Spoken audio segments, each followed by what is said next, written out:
Jean chapitre 17.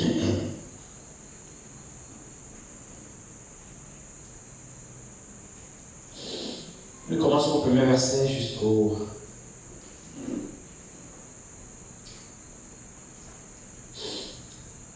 verset 4. Du premier verset jusqu'au verset 4 de Jean 17, nous lisons la parole du Seigneur. Après avoir ainsi parlé, Jésus leva les yeux au ciel et dit: Père, l'heure est venue. Glorifie ton Fils, afin que ton Fils te glorifie. Selon que tu lui as donné pouvoir sur toute chair, afin qu'il accorde la vie éternelle à tout ce que tu lui as donné. Or, la vie éternelle, c'est qu'il te connaisse toi, le seul vrai Dieu, et celui que tu as envoyé, Jésus-Christ. Je t'ai glorifié sur la terre. J'ai achevé l'œuvre que tu m'as donnée. Que le Seigneur ajoute la bénédiction à l'étude de sa parole.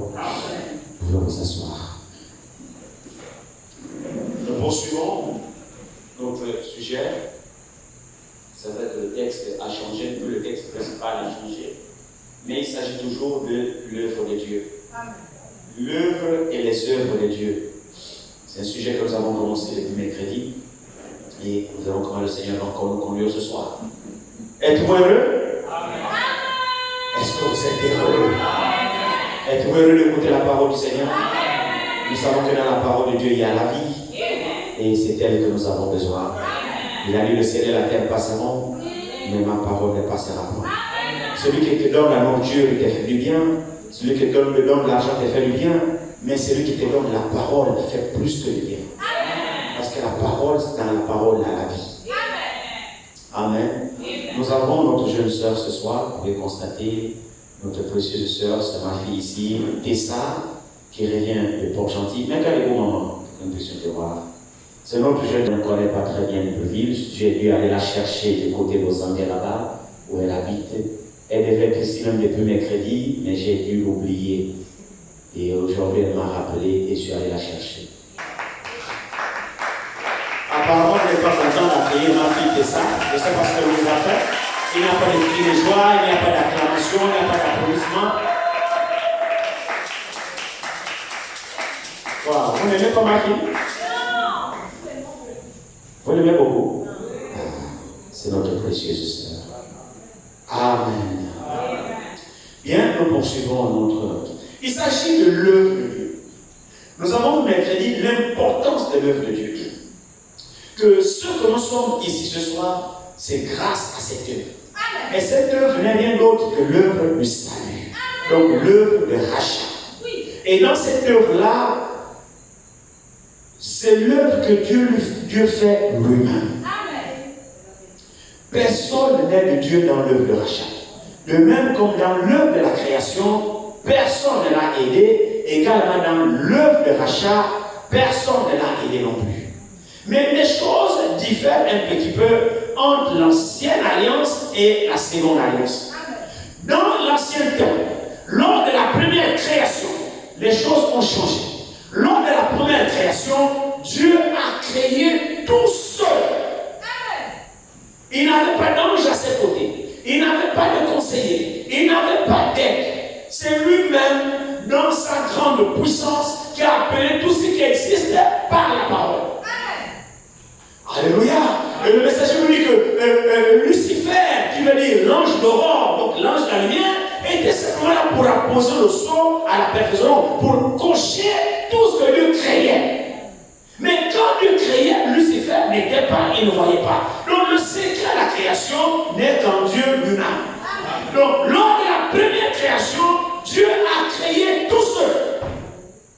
Jusqu'à Genèse, que nous avions lu, que les Écritures, Dieu acheva, disons cela, Dieu acheva l'œuvre de la création. Ici, Genèse 2, à partir du premier verset, nous avions lu ça mercredi. Ainsi furent achevés les cieux et la terre et toute leur armée. Dieu acheva au 7e jour son œuvre qu'il avait faite. Et il se reposa au 7e jour de toute son œuvre qu'il avait faite. Dieu bénit le 7e jour et il le sanctifia parce qu'en ce jour-là, il se reposa de toute son œuvre qu'il avait créée en la faisant. Alors ici, Dieu a créé tout seul. Il n'avait pas d'aide. Il n'avait personne pour lui dire comment faire, ni quoi faire, ni comment faire. Et nous découvrons simplement ici que lorsque Dieu a créé, personne n'était là, mais Dieu a révélé comment Dieu a créé à Moïse. Retournons dans Genèse 1 et voyons comment Dieu a créé. Pardonnez la parole. Voyez, Genèse ici, c'est le premier livre de la Bible qui a été écrit par Moïse. Et nous savons que Moïse est venu des milliers d'années, peut-être 2000 ans après le premier homme, qui était Adam. Et c'est curieux que ce soit Moïse qui reçoive la révélation de l'origine de la création. C'est Dieu qui a choisi Moïse, et c'est son choix à lui. Alors il dit ici, Genèse chapitre 1, verset 1. Au commencement, Dieu créa. Amen. Amen. Amen. Écoutez, on ne va pas aller chercher loin. C'est ce que Dieu a montré à Moïse. Et c'est tout ce que nous connaissons. Nous comprenons que Dieu a dit à Moïse qu'écrit. Au commencement, Dieu créa.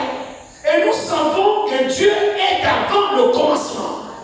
Le commencement, c'est simplement le début. Et quand on parle du commencement, on parle alors du temps, qui est la troisième dimension. Vous vous rappelez encore? On parle alors du temps. Donc Dieu a dû quitter l'éternité et il est venu dans le temps. Donc le commencement a commencé par le temps et c'est par Dieu même. Amen. Mais nous savons que Dieu est avant le commencement. Oui. C'est-à-dire qu'il n'a jamais commencé. Daniel dit, il est l'ancien des jours. Amen. Amen. Il est l'ancien des jours. Quand vous voyez ancien, c'est ce qui est avant. Donc il est avant les jours. Or, qui dit les jours dit le temps. C'est une notion qui montre qu'il a existé avant le temps. Il est simplement Elohim, celui qui existe par lui-même. Et dans cette dimension, on ne peut pas le saisir. Il remplit l'espace à la fois. Amen. C'est vrai, non? Il est ce soir avec nous. Amen. Il est partout ailleurs où sont interroqués. Il est partout. Il voit tout ce qui se passe. Sous les eaux, il le voit. Sur la terre, il le voit. Même le noir est lumière devant ses yeux. Oh, il est redoutable, on doit le craindre. On doit craindre cet être, frère. Alléluia. Alors il a créé, nous voyons comment il fait pour créer. C'est pas la parole. Moïse dit ici, il dit, au commencement, Dieu créa. Comment il fait? Il dit, la terre était informe et vide. Il y avait des ténèbres sur la surface de la Bible.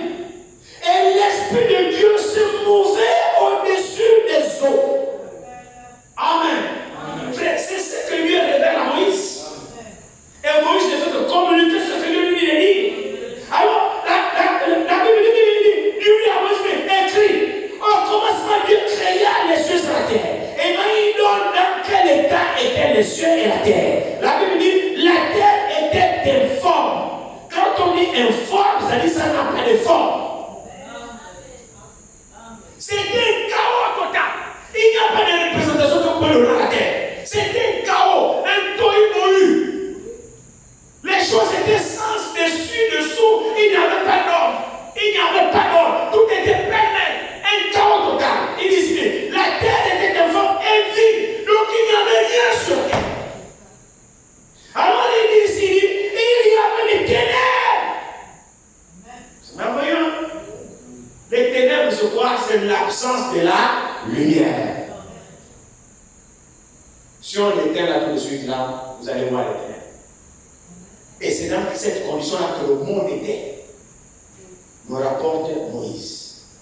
La terre était informe et vide. Il y avait des ténèbres sur la surface de la Bible. Donc c'était un abîme. Un néant total. Alors il dit ici, et l'Esprit de Dieu, donc dans ce chaos total, dans cette forme de la terre, du cosmos, le noir qui était là, mais l'Esprit de Dieu planait, était là. Donc Dieu déjà était là.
donné la parole.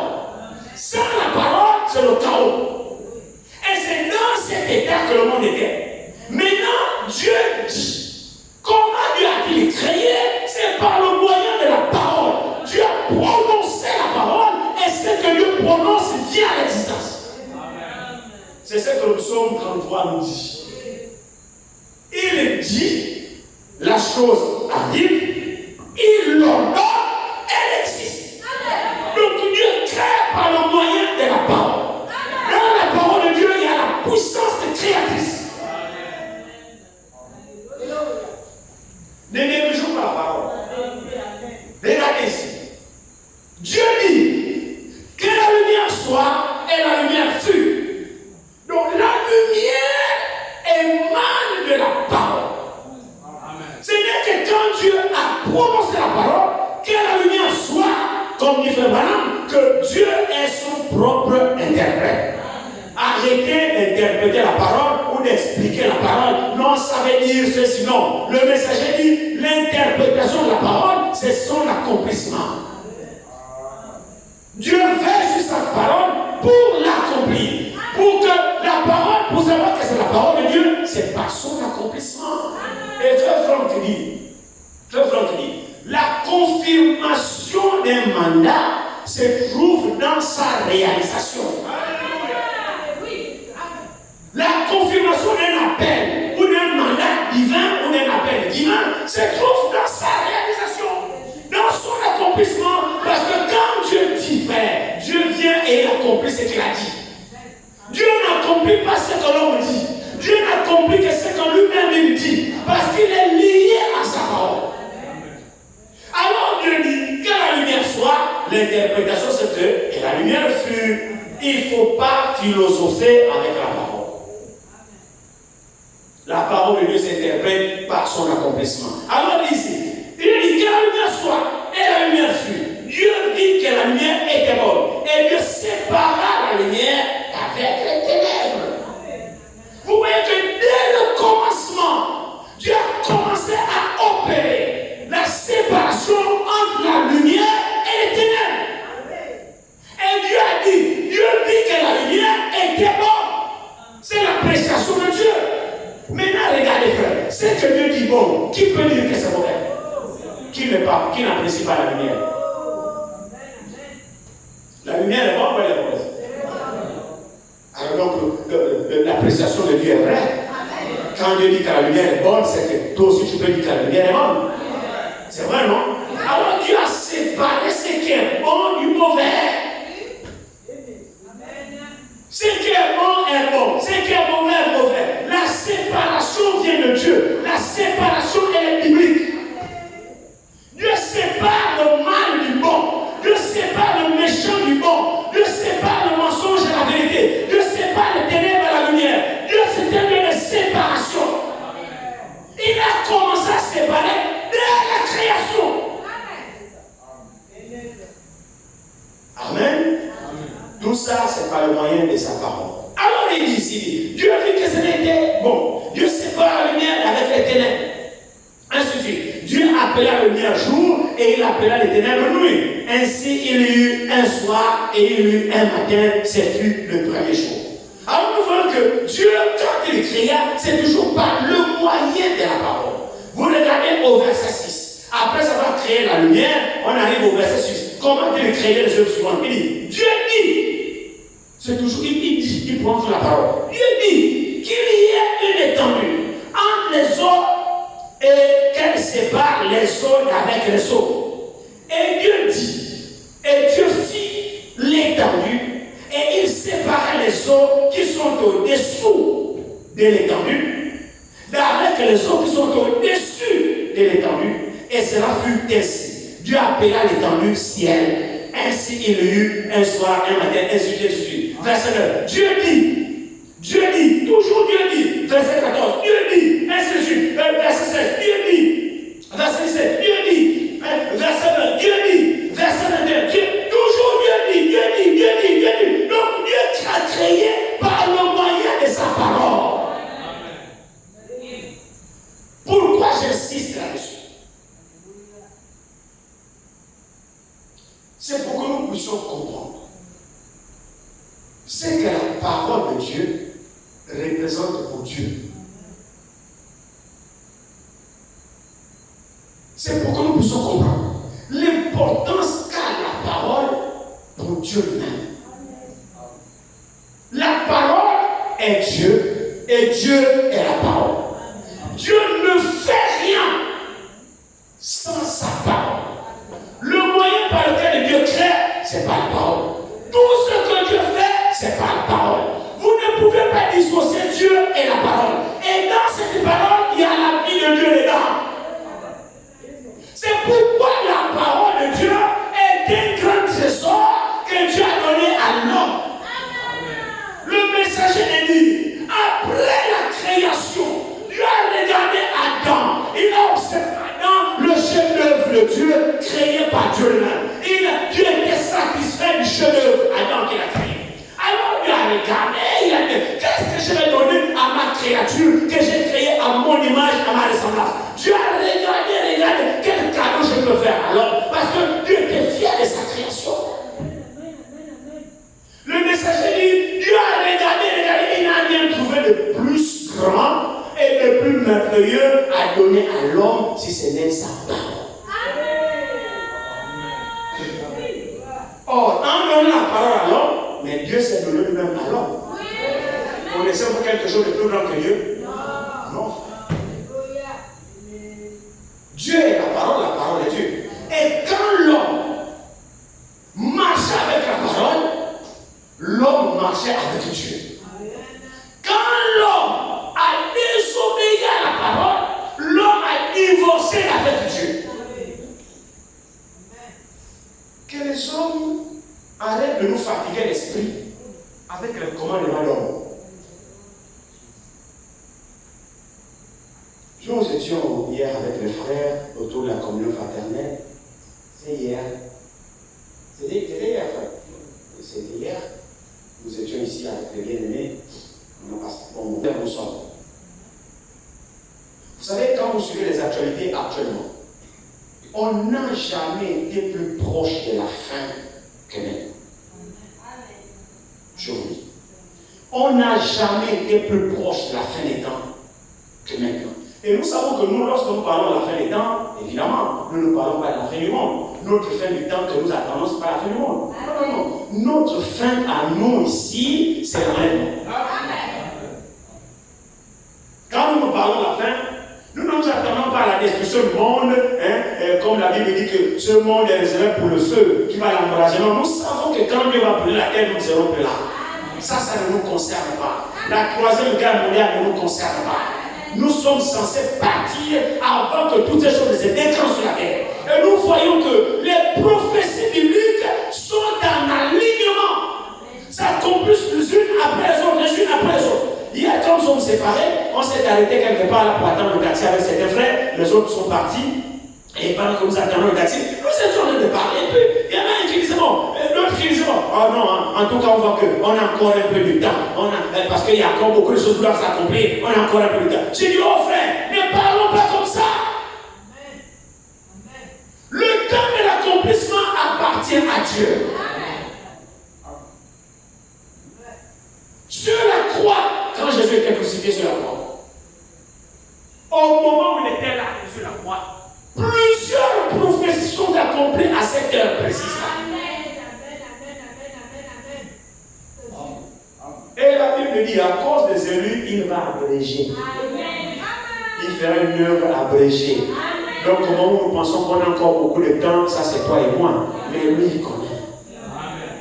Lui, il connaît.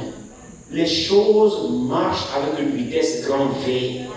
Bientôt le départ de l'épouse. Si vous voulez mon avis, bientôt le départ de l'épouse. Les choses qui sont là actuellement, mon frère, ma soeur. Nous étions en train de spéculer un petit peu sur la 6e vision. Vous vous souvenez, non? Sur la 6e vision du prophète. Nous savons qu'il y a eu 7 choses qu'il a eues dans la vision, que Dieu l'a fait voir avant la fin. La dernière, c'est l'explosion des États-Unis, qui a été bombardée par la Russie.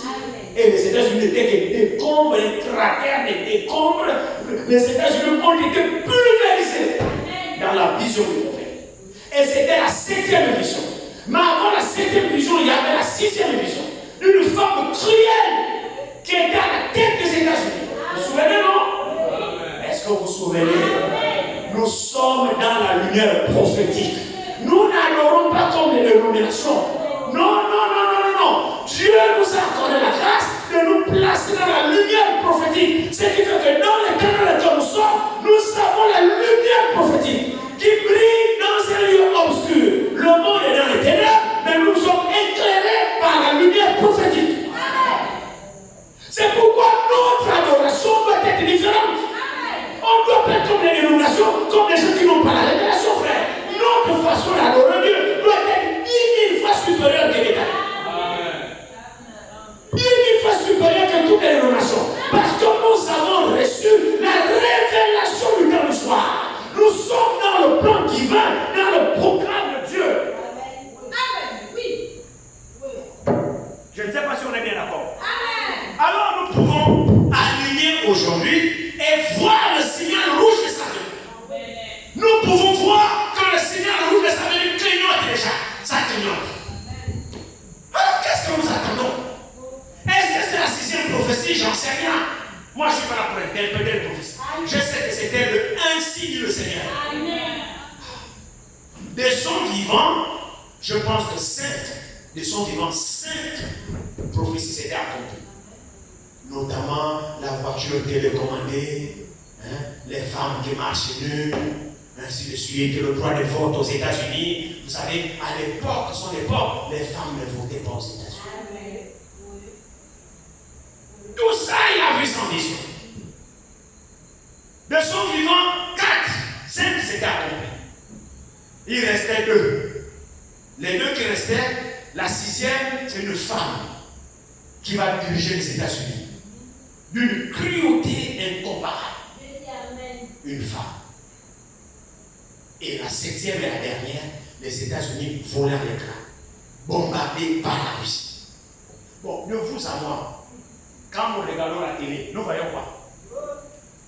Et ce qui est bizarre dans cette histoire, vous savez, la différence qu'il y a entre l'épouse et les membres des églises, c'est que l'épouse, c'est un élu.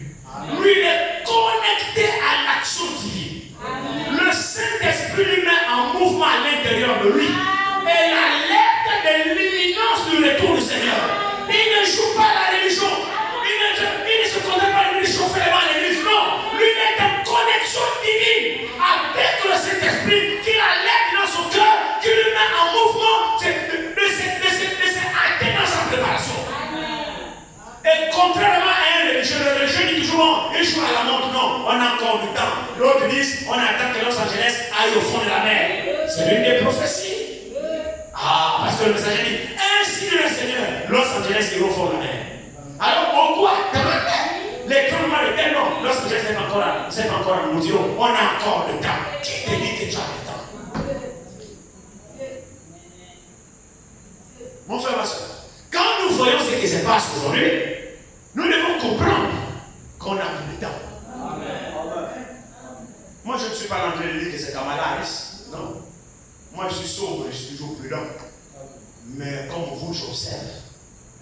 J'écoute le Saint-Esprit. Je ramène à l'écriture. Est-ce que c'est Kamala Harris? J'en sais rien. J'en sais rien. Mais permettez-moi de vous dire que lorsque Joe Biden a été élu, il a choisi comme colistière, donc c'est la vice-présidente Kamala Harris. Et le messager, dans la vision qu'il avait vue de cette femme qui présiderait au destin des États-Unis, lorsqu'elle devait être investie, le messager avait donné la couleur de l'accoutrement de comment elle sera habillée. Amen. Qui sont dans le message ici. Amen. La couleur de la robe, frère, il a vu ça en 1933. Écoutez très bien, 1933. Dieu accomplit ce que disent ses prophètes. En 1933, qu'il a eu cette vision. Mon frère, ma soeur, Kamala Harris, le jour de l'investiture, avec Joe Biden, elle était habillée en violet. C'est la couleur lisée dans les brochures. Il dit, j'ai vu cette femme habillée en violet.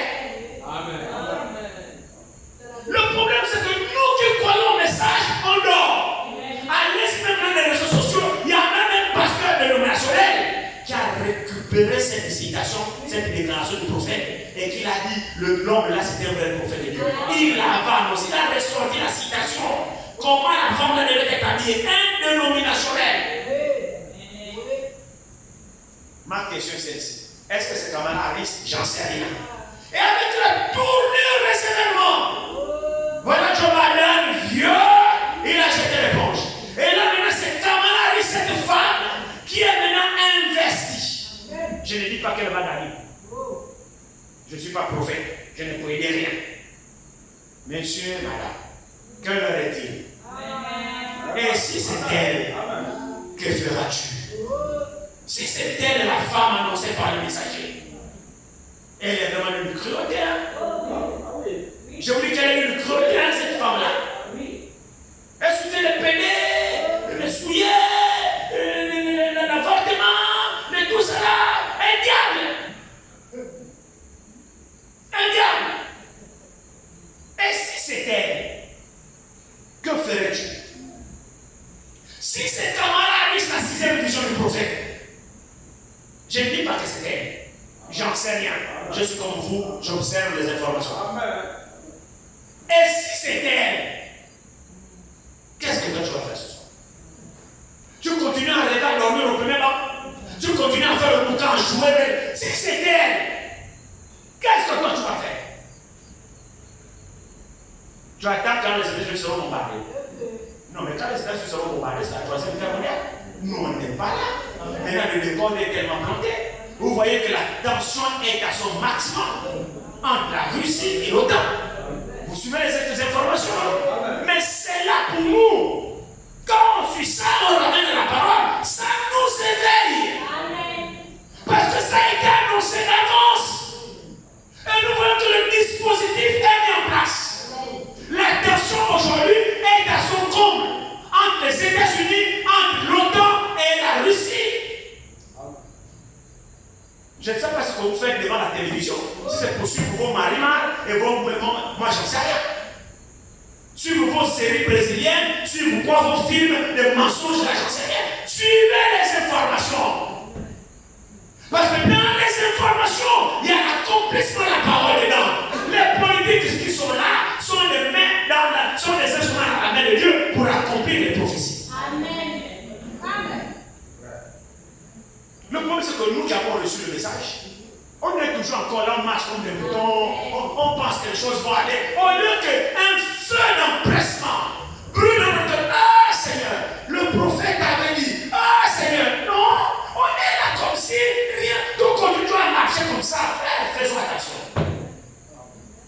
À quel moment on va servir? À quel moment vous allez prendre conscience? Mais la parole de Dieu, si elle peut revêtir une importance capitale, c'est dans notre temps. Amen.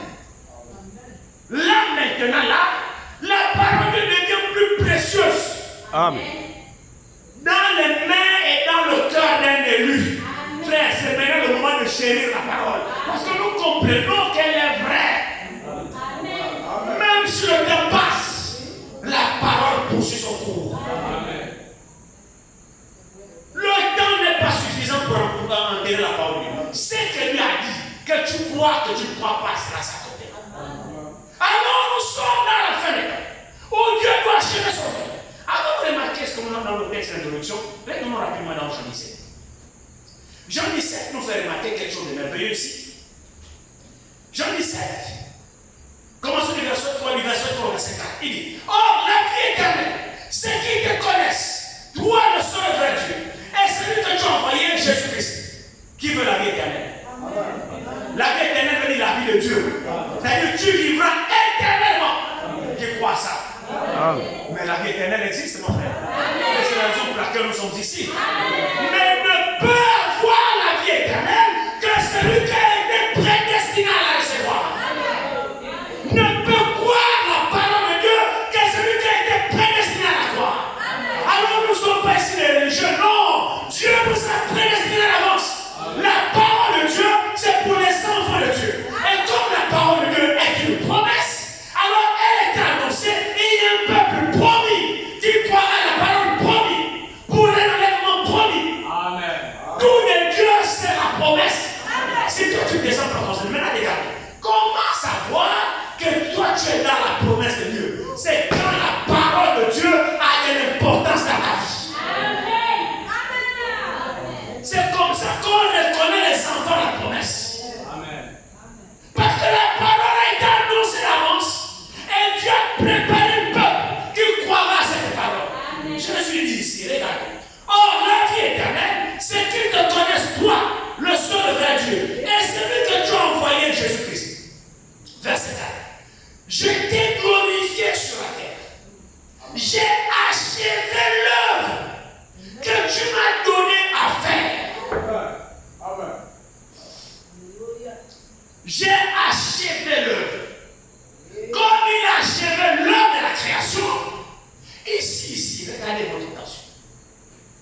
On est retourné dans Genèse, non? Pour voir que Dieu a achevé son œuvre qu'il avait faite le 7e jour, le 6e jour, non? Et il s'est posé le 7e jour, non? Est-ce que l'Église a? Il a achevé son œuvre de la création. Amen. Maintenant, ici, Jésus vient.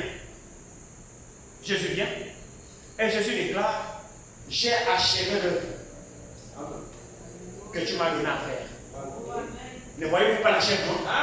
Bon, quelle est l'œuvre que Dieu a donnée à Jésus d'achever, de faire? Mais c'est l'œuvre de rachat. La première œuvre, c'était l'œuvre de la création. Nous voyons qu'en tant qu'Élohim, il a achevé l'œuvre de la création, la nature. Maintenant, en tant que rédempteur, il déclare, j'ai achevé aussi l'œuvre de rachat. Et nous avons vu mercredi qu'en Jésus, Dieu a refait l'œuvre de rachat. Parce que l'homme est tombé. L'homme qui a été créé était parfait. Maintenant, l'homme qui a été créé est tombé. D'où Dieu est venu dans la chair pour maintenant recommencer le travail. Pour recommencer à recréer un nouvel homme. Maintenant, il dit ici, j'ai achevé l'œuvre. Ça semble paradoxal. Mais l'œuvre qu'il a achevée, nous avons vu mercredi que l'œuvre là, c'est qui? C'est toi.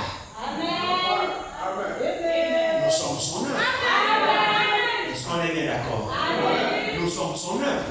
Et Dieu dit, il a achevé l'œuvre. Quelle est l'œuvre que Dieu a envoyé à Jésus de faire? Mais c'était de te sauver.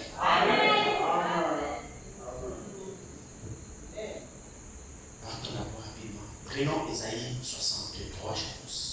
Il y a quelque chose qui nous vient ici.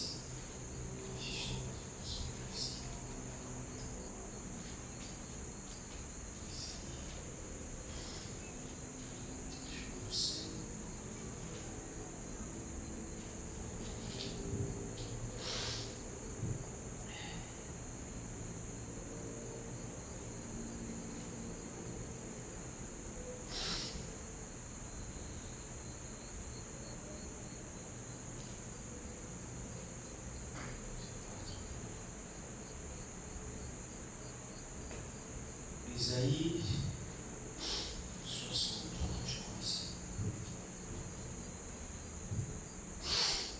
Commençons au premier verset d'Ésaïe 63. Écoutez ce que la Bible dit ici.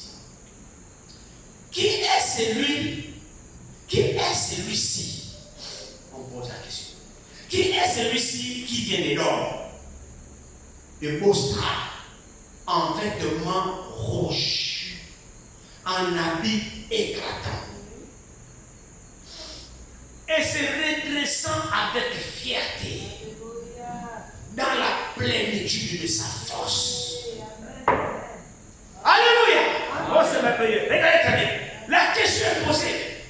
C'est des personnages fiers. Hein? Qui ne se soumettent à personne. Alors, mais qui est celui-ci? Hein? En habit rouge. Donc le rouge se ressent. Il revient nous de racheter. Regardez très bien ici. Allez, ici.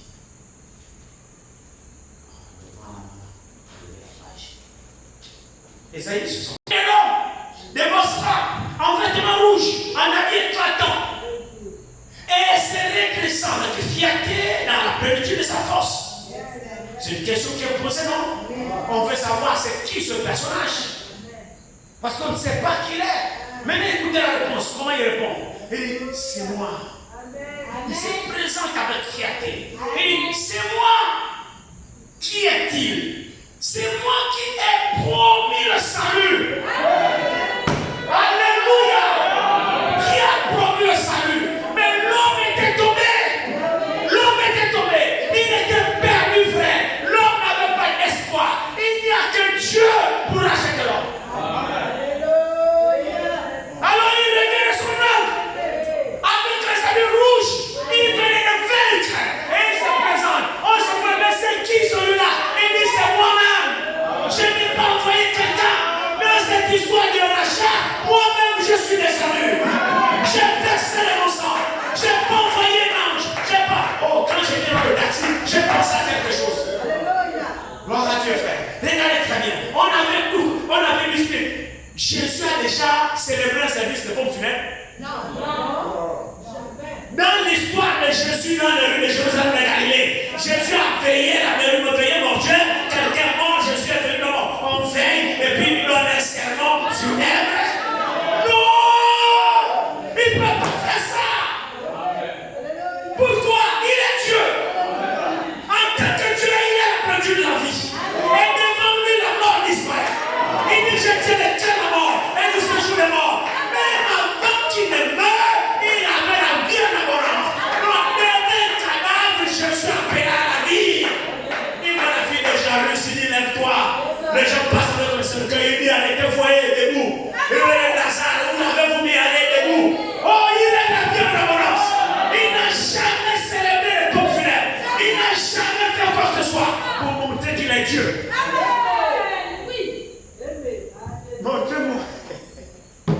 J'ai pensé dans le taxi. Jésus n'a pas se bagarrer avec Satan. Oh non. Non. Non. Si vous pensez ça, vous vous trompez. Jésus ne se bagarre pas avec Satan. Jésus donne un ordre. C'est tout. C'est pourquoi dans le combat, c'est pas lui. Il a donné une courage. Il va combattre. Lui, il va combattre avec Satan. Satan, c'est la créature.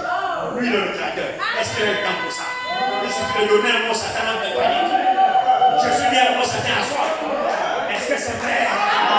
Jésus n'a pas le temps de combattre. Il combat pour quoi? C'est lui qui l'a créé. Satan est inférieur à Jésus. Jésus donne un homme, Satan tremble. Oh, il a démontré plusieurs fois. Les fous possédés. Il vient là, Jésus a combattu où?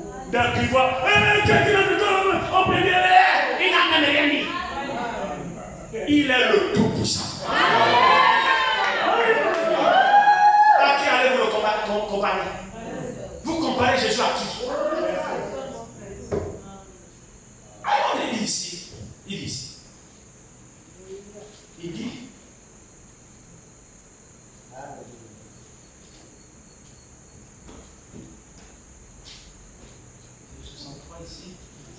voilà, c'est ça. Il dit, et redressant avec fierté dans la plénitude de sa force. C'est moi qui ai promu le salut, qui ai le pouvoir de délivrer. Il n'y a pas beaucoup d'amen, hein? Laissez-moi reprendre cela.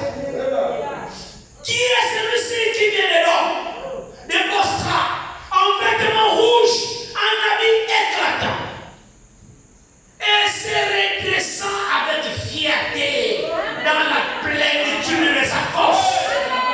Alléluia. Il n'a peur de personne. Il est très bien. Amen. Il exécute son plan. Et tout est soumis à lui. Alors il se présente, il dit, mais c'est moi. C'est moi, c'est pas quelqu'un d'autre. Il dit, c'est moi qui ai promis le salut. Qui est le pouvoir de délivrer.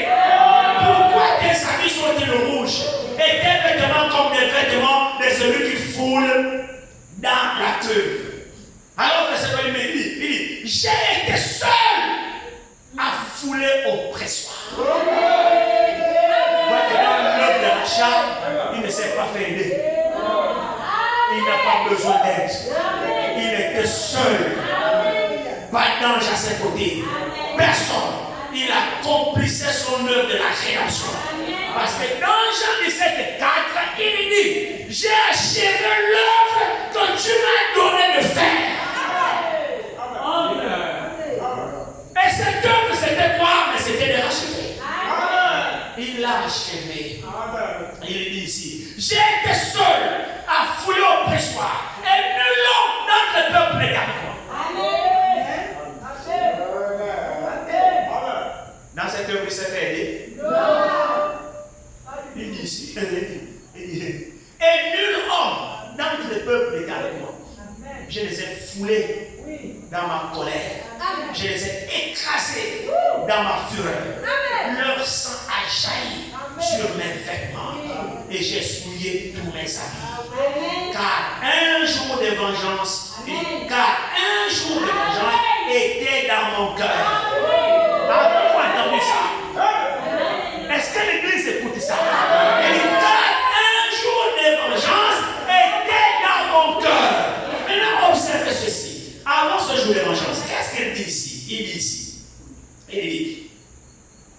dit, et l'année de main rachetée est venue.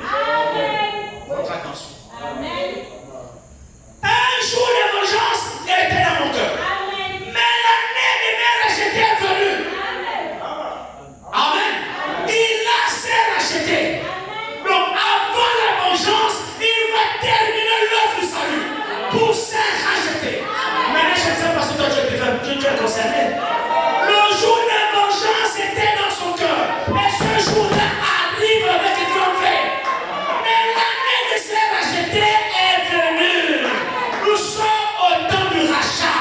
Nous sommes au temps de la grâce. Et c'est l'année du rachat. Nous sommes à la fin.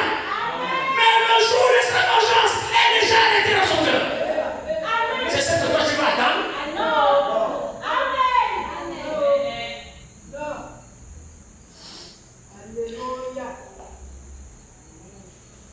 Qu'est-ce qu'il dit? Il dit ici. Et l'année de main rachetée est venue. Je regardais, personne pour m'aider. J'étais étonné, personne pour me soutenir. Alors mon bras m'a été en aide. Et ma fureur m'a servi d'appui. J'ai foulé les peuples dans ma colère. Et je les ai rendus ivres de ma fureur. Et j'ai répandu leur sang sur la terre. Amen. J'ai achevé l'œuvre que tu m'as donné de faire. Et nous savons que cet achèvement, on va souder ça avec Ésaïe 53 ici. On va souder Ésaïe 69 avec Ésaïe 53. Que nous dit Ésaïe 53? Ésaïe 53 nous dit ici, il dit, lisez Ésaïe 53 chez vous. Je vais commencer au verset 3. Méprisé et abandonné des hommes, homme de douleur et habitué à la souffrance, semblable à celui dont on étouffe le visage. Nous l'avons dédaigné, nous n'avons fait de lui aucun cas. Cependant, ce sont nos souffrances qu'il a portées. C'est de nos douleurs qu'il s'est chargé. Et nous l'avons considéré comme puni, frappé de Dieu et humilié. Mais il était blessé pour nos péchés, brisé pour nos iniquités. Le châtiment qui nous donne la paix est tombé sur lui. Et c'est par cette écriture que nous sommes guéris. Nous étions tous errants, comme les brebis. Chacun suivait sa propre voie. Et l'Éternel a fait retomber sur lui l'iniquité de nous tous. Quel amour! Quelle œuvre! Qu'est-ce qu'il a dû payer? L'iniquité de nous tous. Il a été maltraité et opprimé. Il n'a pas ouvert la bouche. Semblable à un agneau qu'on mène à la boucherie, à une brebis muette devant ceux qui l'attendent. Il n'a pas ouvert la bouche.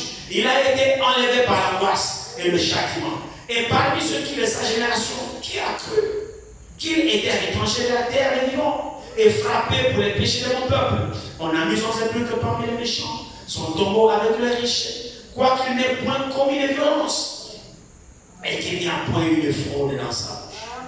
Il a plu à l'Éternel de le briser par la souffrance. Amen. Après avoir livré sa vie en sacrifice pour le péché, qu'est-ce qui en résulterait? Il verra une postérité et prolongera ses jours. C'est vrai, non? Et l'œuvre de l'Éternel, avez-vous remarqué? Au singulier. C'est une œuvre. Est-ce que l'église est là? L'œuvre au singulier. Et l'œuvre de l'Éternel prospérera entre ses mains.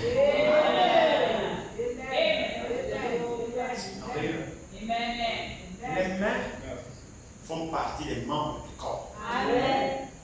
D'accord? Il dit l'œuvre de l'Éternel prospérera entre ses mains. Bon, qu'est-ce que les mains? Ce sont les membres qui appartiennent à un corps. C'est vrai, non? Et nous sommes un membre. Nous sommes un membre du corps de Christ. Donc l'œuvre de l'Éternel prospère entre ses mains. Les mains, ce sont les membres de son corps. C'est l'église.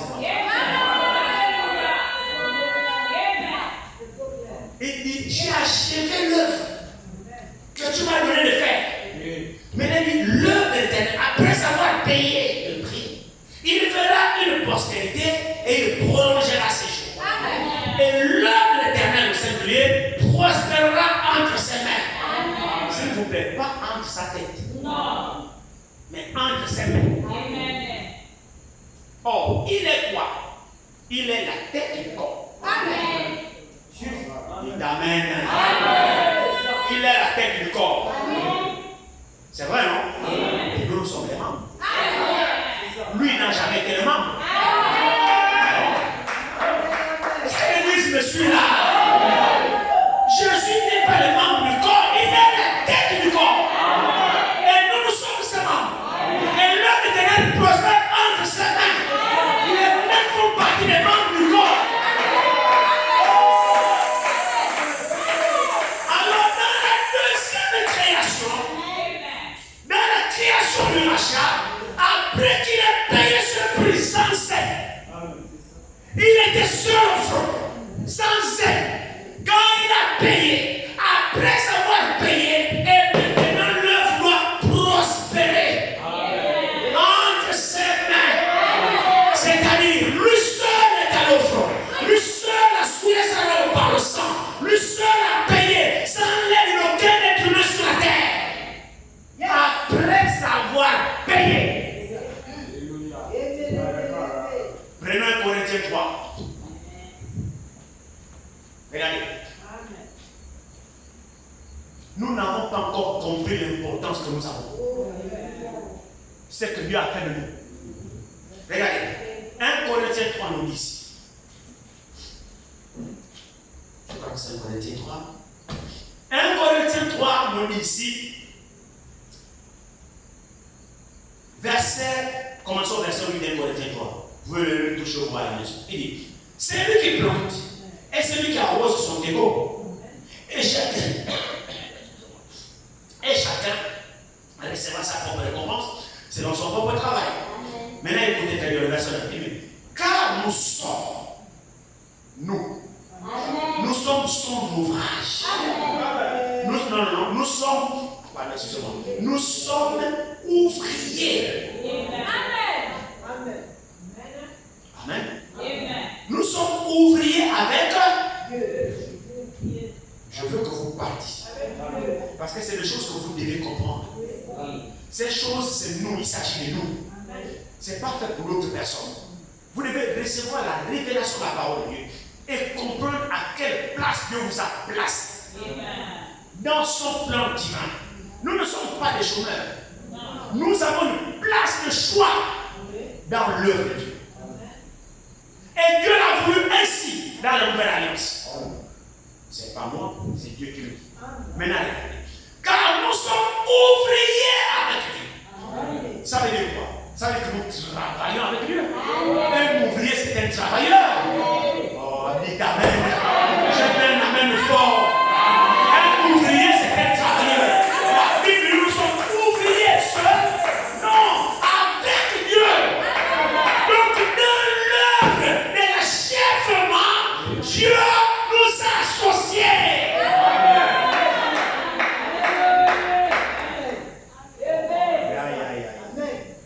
J'ai bien peur de vous perdre. Non, monsieur.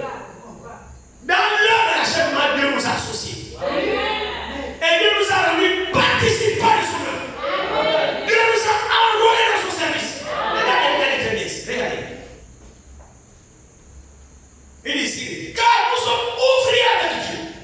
Vous êtes le champ de Dieu. L'édifice de Dieu. Il s'agit de quoi là? Il parle ici de qui? Quand il dit nous sommes ouvriers avec Dieu, il parle de qui? Mais il parle de ministère.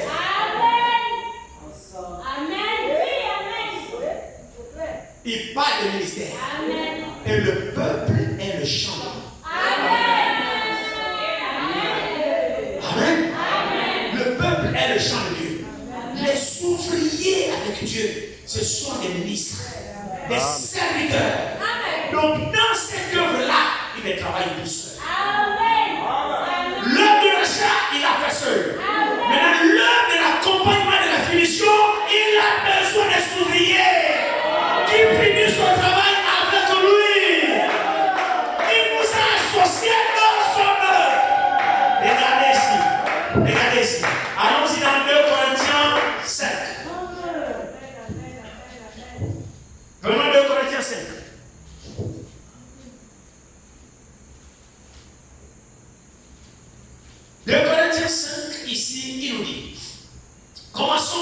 verset 16. Lisez tous 2 Corinthiens 5 choses. Commençons au verset 16. Ainsi dès maintenant, nous ne connaissons personne selon la chair. Et si nous avons connu Christ selon la chair, maintenant nous ne connaissons plus de cette manière. Si quelqu'un est en Christ, il est une nouvelle création. Les choses anciennes sont passées. Voici toutes choses sont devenues nouvelles. Et tout cela vient de Dieu, qui nous a réconciliés avec lui par Christ. Et qui nous a donné le ministère de la réconciliation. Il parle là de qui? Des ministres. Amen. Le même ministère qui est avec lui, il nous a associés dans son travail. C'est lorsque l'apôtre Paul dit, il m'a jugé dit de me confier l'évangile. Dans la nouvelle alliance, Dieu a associé dans le travail. Alors il dit ici, continue la lecture ici, il dit,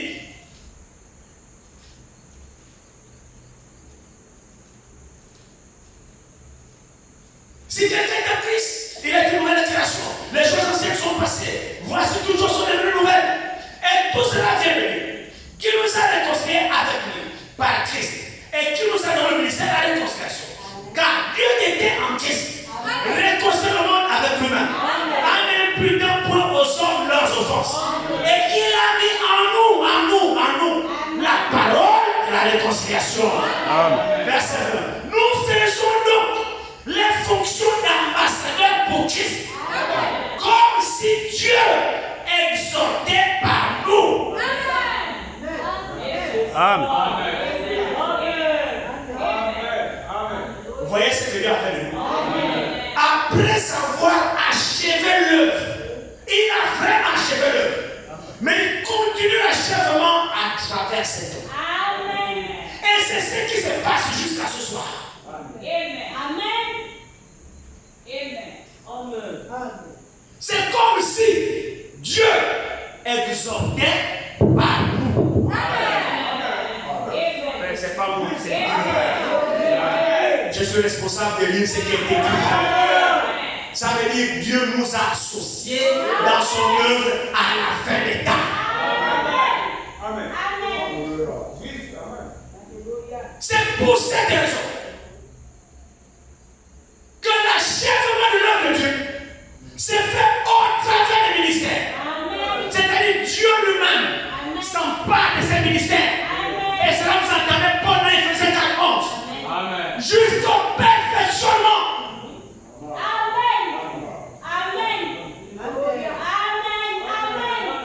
Il a fait les uns comme les autres comme. Ne négligez pas ces hommes. Mon frère, ma soeur, vous ne verrez jamais Dieu physiquement. Dieu achève son œuvre au travers de ses serviteurs. Aujourd'hui, Dieu achève son œuvre au travers de ses serviteurs. Quand vous recevez les vrais envoyés de Dieu, c'est Dieu lui-même que vous recevez. Il poursuit son œuvre au travers de ses serviteurs. L'achèvement se fera au travers de ses ministères. Jusqu'à la perfection. Jusqu'à l'état d'homme fait. À la mesure de la stature parfaite de Christ. Tout ça, ça se fait au travers des ministères. C'est-à-dire, Jésus se voit dans les hommes et continue son œuvre parce que Esaïe s'est endroit dit l'homme de l'Éternel prospérera pas entre sa tête, mais entre ses mains. Lui, il est la tête du corps et les mains, ce sont les membres du corps. Donc, Jésus aujourd'hui s'empare des membres pour continuer son œuvre jusqu'à la chaîne. C'est pourquoi celui qui le reçoit, celui que Jésus envoie, le reçoit Jésus. Alors il revient aux hommes de les identifier. Amen. Dieu aujourd'hui achève son œuvre. Amen. Au travers des hommes. Amen. Par les hommes. Amen. Laissez-moi répéter cette déclaration. Dieu aujourd'hui achève son œuvre. Oui. Dans les hommes. Amen. Au travers des hommes. Amen. C'est le plan. C'est comme ça que Dieu achève son travail aujourd'hui. On a posé la question au messager. Est-ce que l'épouse a un ministère? Il dit, oh, l'épouse l'épouse a un grand ministère. C'est ce que le message dit. Et qui consiste aux docteurs, aux évangélistes, aux pasteurs, aux prophètes et aux qui sont saints. Vous les connaissez, aux apôtres. C'est cela le ministère de Christ aujourd'hui, par lequel il achève son épouse. Amen. Quand vous écoutez ces hommes, c'est alors que vous écoutez Dieu. Quand vous rejetez ces hommes, c'est alors que vous rejetez Dieu. Vous êtes dans vos voies, mais Dieu a sa voix. Amen. Amen. Nous verrons si c'est dimanche que le Seigneur le permet, nous allons le voir. Le message que j'ai bien voulu intituler la voix et la voix de Dieu. Amen. Oh. Je vous donne juste un avant-goût, s'il le permet. Entre la voix de Dieu et la voix de Dieu. Que Dieu vous bénisse.